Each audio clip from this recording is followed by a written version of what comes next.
রাতভর বৃষ্টি আর বজ্রপাত। সেই অন্ধকার রহস্যময় পরিবেশেই শুরু হয় ফ্যাংস অফ ফরচুনের দ্বিতীয় পর্ব। এই এপিসোডে আমরা দেখব অতীতের কিছু ভয়ঙ্কর সত্য, ডেমন শক্তির গোপন রহস্য, নতুন ডেমন হান্টিং স্কোয়াডের গঠন এবং ক্লাইম্যাক্সে রক্তে লেখা এক ভবিষ্যতের অশ্লীল সংকেত।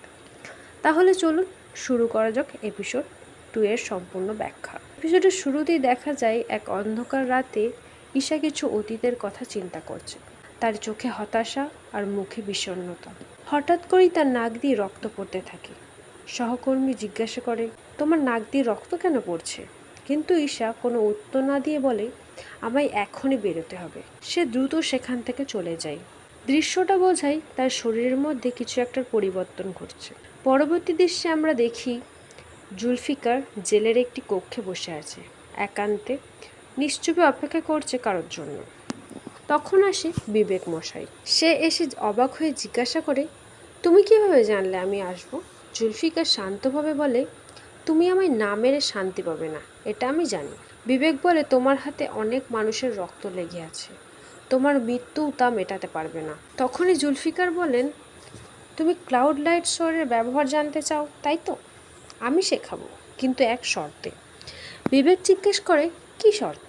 জুলফিকার চোখে অদ্ভুত এক দৃষ্টি এনে বলে, তুমি প্রতিজ্ঞা করবে যখন শেখা শেষ হবে তখন তুমি তোমার এই তরবারি দিয়ে আমায় হত্যা করবে। বিবেক বিস্ময়ে বলে, তুমি মরতে চাও? তাহলে হাজার রাস্তা আছে মরার, আমার হাতে কেন? জুলফিকার উত্তর দেয়, কারণ সবাই ভাবে আমি শয়তান, একটা দানব। তুমি আমাকে মেরে প্রমাণ করবে যে সত্যিই আমি খারাপ আর তুমি নয়। এই কথোপকথনে স্পষ্ট হয় জুলফিকার নিজেকে দানব ভাবলেও তার মধ্যে কিছু মানবিকতা এখনও রয়ে গেছে। এরপর জুলফিকার ব্যাখ্যা করে যে সে দূষিত শক্তির বাহক। জুলফিকার মারা গেলে সঙ্গে সঙ্গে নতুন এক বাহক জন্ম নেবে, আর সে ভালো হবে না খারাপ হবে কেউ তা জানে না। এর জন্যই সে ক্লাউড লাইট তরবারি দিয়েই মরতে চায়, তাহলে আর কোনো দূষিত শক্তির বাহক জন্ম নেবে না। এরপরই সে হাজির হয় জুলফিকারের কাছে। দেখে সে মাটিতে পড়ে আছে। গার্ডদের জিজ্ঞাসা করে, কি হয়েছে? গার্ডরা বলে যে তারা কিছু জানে না। এরপর ঈশা জুলফিকারকে ভালো করে দেখে বুঝতে পারে যে সে নাটক করছে। তখন সে নাটকীয় ভঙ্গিতে ছুরি বের করে জুলফিকারকে আক্রমণ করার ভান করে। জুলফিকার হেসে বলে, আমি জানতাম না ঈশা ম্যাডাম আমার এত খেয়াল রাখে। এই কথা শুনে ঈশা সত্যি সত্যি ছুরিটা ঢুকিয়ে দেয় জুলফিকারের পায়ে। জুলফিকার ব্যথায় কাতর হয়ে বলে, আমি তো উঠে পড়েছি, ছুরি কেন? ঈশা জানায়, এই ছুরিতে হুয়ানলিং পাউডার আছে, এটা তোমার ভেতরে দূষিত শক্তিকে নিয়ন্ত্রণে রাখবে। জুলফিকার ব্যঙ্গ করে বলে, তুমি আমাকে আঘাত করছো, অথচ মানুষের ও ডেমনের মধ্যে দূরত্ব রাখা উচিত, তুমি এখানে কেন? ঈশা তখন টোকেন বের করে বলে, আমি তোমাকে একটা উপহার দিতে এসেছি। জুলফিকার বুঝে ফেলে এসিপি ফাহিম তার প্রস্তাব গ্রহণ করেছেন। এরপর ঈশা জানতে চায় বিবেক জুলফিকারের কাছে কেন এসেছিল। জুলফিকার বলে, তাদের মধ্যে কিছু গোপন কথাবার্তা হয়েছে যেটা সে ঈশাকে বলতে পারবে। ঈশা তখন জানায় যে কেন সে বলতে পারবে না। জুলফিকার তখন রেগে গিয়ে বলে, তুমি ওর এত খেয়াল রাখো কেন? ঈশা বলে, কারণ বিবেক সাধারণ মানুষ নয়। ঈশা ও জুলফিকারের কথাবার্তার মধ্যে দিয়ে জানা যায় যে জুলফিকার ঈশার ব্যাপারে সব কিছুই জানে, এবং সে এটাও জানে যে সে ডেমন দেবীর ছাত্রী, এবং সে যে সবসময় একটা পেন আর একটা খাতা নিয়ে ডেমনদের সম্পর্কে সব কিছু লিখতে থাকে এবং ডেমনদের সম্পর্কে সব তথ্য জোগাড় করতে থাকে। এবং সে এটাও জানে যে ঈশা লুকিয়ে চুরি অনেক নিষ্পাপ ডেমনদেরকে শিরিন ক্যাম্পের নাকের ডগা থেকে ছাড়িয়ে দিয়েছে। ডেমন দেবীর ছাত্রী হয়ে ঈশার কাছে ডেমন দেবীর শক্তি বা টোকেন না থাকার কারণে সে যে সবার হাসির পাত্র হয়ে গেছে সেটাও সে তাকে বলে। এসব শুনে ঈশার ওর শিক্ষিকা ডেমন দেবীর কথা মনে পড়ে যায়। তখন ঈশা জানতে চায় যে তুমি কি আমাকে আগে থেকে চিনো? ফিকারের উত্তরে ঈশার কাছে গিয়ে বলে, দেখো আমায় চিনতে পারো কি? এরপর ঈশার একটু শরীর ঝিমঝিম করে। তখন জুলফিকার বলে, তোমার শরীর দুর্বল কারণ তোমার কাছে ডেমন দেবীর টোকেন নেই, আর যতদিন না তুমি সেটা পাবে তুমি ধীরে ধীরে মৃত্যুর দিকে এগোতে থাকবে।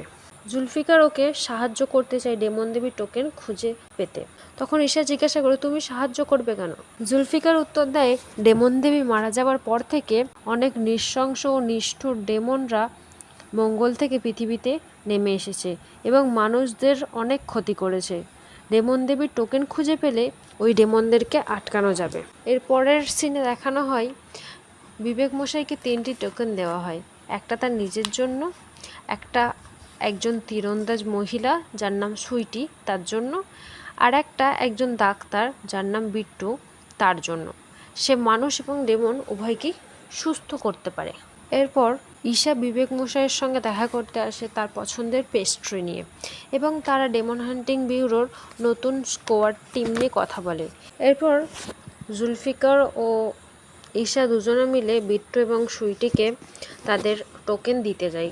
বিট্টু প্রথমে জুলফিকারকে দেখে ভয় পেয়ে যায় যখন সে জানতে পারে সে একজন ডেমন, কিন্তু পরে যখন ডেমন হান্টিং ব্যুরো টোকেন দেখে তখন আবার আনন্দে আত্মহারা হয়ে যায়। এরপর তারা তীরন্দাজ মহিলা সুইটিকে তার টোকেনটা দিতে আসে, কিন্তু সুইটি তাদের প্রস্তাবে রাজি হয় না এবং তাদের সঙ্গে ডেমন হান্টিং স্কোয়াডে জয়েন হবে না বলে টোকেনটা ফিরিয়ে দিতে চায়। তখন ঈশা তাকে জোর করে টোকেনটা দিয়ে চলে আসে। এর পরের দৃশ্যে দেখানো হয় শিরিন ক্যাম্পের সদস্যরা ডেমন হান্টিং ব্যুরোর দিকে তীর ছুঁড়ে আগুন লাগানোর উদ্দেশ্যে। জুলফিকার তার জাদু ব্যবহার করে সব তীর ঘুরিয়ে দেয় তাদের দিকেই।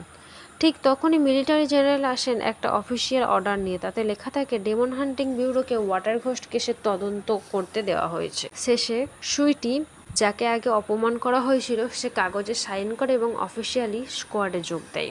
পরের দৃশ্যে দেখানো হয় বিবেক, ঈশা এবং অন্য সদস্যরা ওয়াটার ঘোস্ট কেসটাকে নিয়ে আলোচনা করছে এবং পাশেই সেই অফিসিয়াল কাগজটি রাখা রয়েছে। তারা দেখতে পায় যে পাতাতে অদ্ভুত এক রং ভেসে উঠছে এবং কিছু লেখা দেখা যাচ্ছে। তখন ঈশা বলে, এটা কালি নয়, এটা রক্ত, এটা হলো মানজি ডেমনের রক্ত। এই রক্তই হতে পারে পরবর্তী বিপদের পূর্বাভাস। এপিসোড 2 ছিল রহস্য, বিশ্বাসঘাতকতা আর দূষিত শক্তির ইঙ্গিতে ভরপুর। ক্লাউড লাইট তরবারির আসল শক্তি কি? ঈশা কি টোকেন পাবে? আর সেই রক্ত মানজি ডেমনের রক্ত, তার মানে কি? সব জানতে হলে অবশ্যই চ্যানেলটি সাবস্ক্রাইব করো আর পাশে থাকো ফ্যাংস অফ ফরচুনের পরবর্তী এপিসোড ব্যাখ্যার জন্য। সাবস্ক্রাইব করো, লাইক করো এবং শেয়ার করো। দেখা হবে পরের ভিডিওতে, এপিসোড 3।